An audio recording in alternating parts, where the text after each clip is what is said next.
La semaine 2, travail de l'endurance. Donc, l'avantage dans le cyclisme, c'est qu'on peut travailler l'endurance par différents moyens. Vous pouvez enfourcher votre vélo, et c'est ce qui est le plus efficace tout de même, pour aller rouler 3 heures, 4 heures pour vraiment développer votre endurance. Aujourd'hui, on n'a plus vraiment le choix, donc il faut qu'on trouve des alternatives justement pour progresser en endurance. Donc c'est avec ces alternatives-là que vous allez réaliser les 3 séances plus la séance optionnelle. Séance 1, réaliser 2 séries de 4 sprints de 15 secondes. L'avantage par rapport à ces sprints de 15 secondes, c'est que sur le premier sprint, vous allez mobiliser votre organisme, il va devoir récupérer tout seul.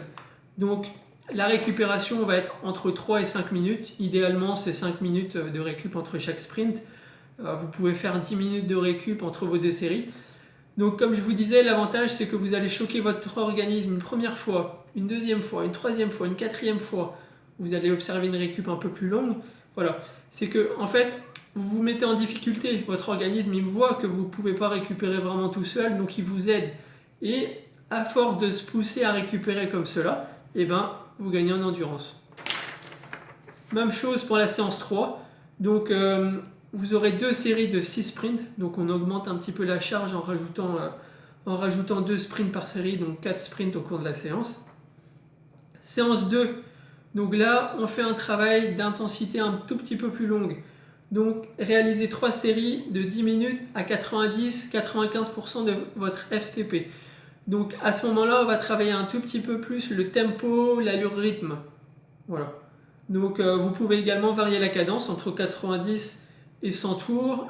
Si vous voulez travailler un petit peu en force, vous pouvez baisser un petit peu plus en cadence pour tourner entre 70 et 80 tours. Ça, c'est si jamais vous avez l'habitude de travailler dans des cols que vous avez autour de chez vous. Donc voilà, par rapport à l'intensité, donc j'ai dit entre 90 et 95% de votre FTP. Voilà, vous pouvez varier, vous pouvez jouer légèrement, vous pouvez démarrer à 90%, au bout de 3 minutes monter à 95, redescendre, ou observer des petits pics toutes les minutes. Voilà, 10 minutes c'est long, il va falloir vous occuper, donc c'est l'occasion de vous occuper soit en travaillant un petit peu votre cadence, soit en augmentant légèrement entre les 90 et les 95% de votre FTP. Récupération, 6 minutes entre les séries. Cette récupération doit être pas trop longue, c'est pour ça que j'ai mis 6 minutes. C'est une récupération qu'on va appeler incomplète pour permettre à votre fréquence cardiaque d'augmenter petit à petit au cours des 3 séries. Donc que ce soit sur cet exercice-là ou sur un autre, un petit rappel, si vous travaillez aux sensations, ne partez jamais pleine balle. Donc c'est d'autant plus grave si vous êtes avec la fréquence cardiaque, puisque justement vous allez chercher à augmenter la zone de fréquence cardiaque pour être dans la bonne zone. C'est une erreur. Donc démarrez aux sensations et ensuite vous contrôlez justement avec votre fréquence cardiaque. Séance optionnelle, une séance qui va être très intéressante dans votre coordination, c'est une séance d'unijambiste. Donc en fait vous allez réaliser 4 séries de 5 minutes, 30 secondes jambe gauche, 30 secondes jambe droite. Et vous continuez comme ça pendant 5 minutes. Vous observez une période de récupération que j'ai donnée sur à peu près 5 minutes. Du coup, voilà, votre coordination va être bien meilleure. Vous allez légèrement travailler votre force ou votre vélocité. Tout va dépendre de la cadence à laquelle vous évoluez de chaque jambe.